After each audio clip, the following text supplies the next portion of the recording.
আসসালামু আলাইকুম আমার আপুরা ভাইয়েরা, কি খবর সবার, কেমন আছো? আজকে তোমাদেরকে আমি একটা ভিন্ন স্বাদের একটা নুডলস রান্না করে দেখাবো। নুডলসটাকে প্রথমে আমি সুন্দর করে সিদ্ধ করে নিচ্ছি, হালকা হালকা একটু পানি আছে দেখতেই পাচ্ছ।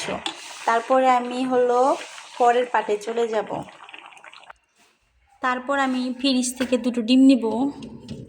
এই নুডলসটা রান্না করতে দুটো ডিম লাগবে আমার। আর এখানে আমি দুইটা কাঁচামরিচ কাইটা নিছি আর দুইটা পেঁয়াজ কাইটা নিছি। এই হলো ডিম।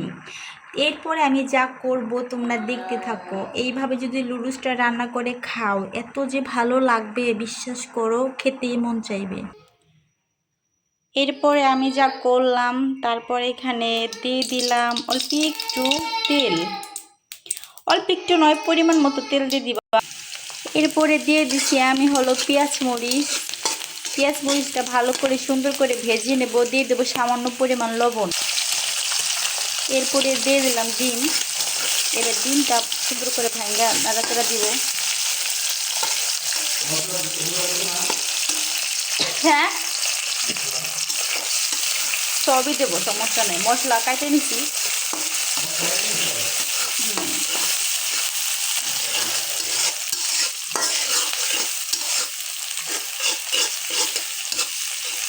এরপরে আমি অ্যাড করব মশলাটা, কারণ লবণটা সবসময় প্রথম থেকে কম দেওয়ার চেষ্টা করবা, কারণ এই মশলার ভিতরেই লবণ কিন্তু পরিমাণ মতো দিয়ে থাকে। দুইটা মশলা আমি এখানে দিয়ে দিলাম। এবার আমি দেবো নাড়াচাড়া।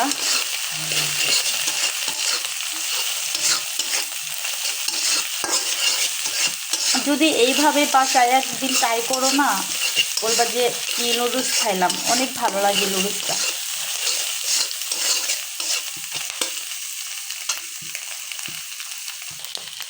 এই যে দেখো আমি কি করি।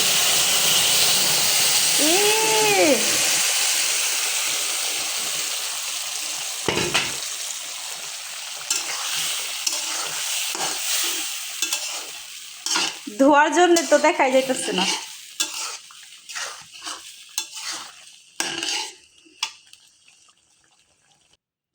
দেখো গরম গরম ধোয়া উঠতেছে। তুমি কল্পনাও করতে পারবা না যে এই নুডলসটা যে এত পরিমাণ মজা।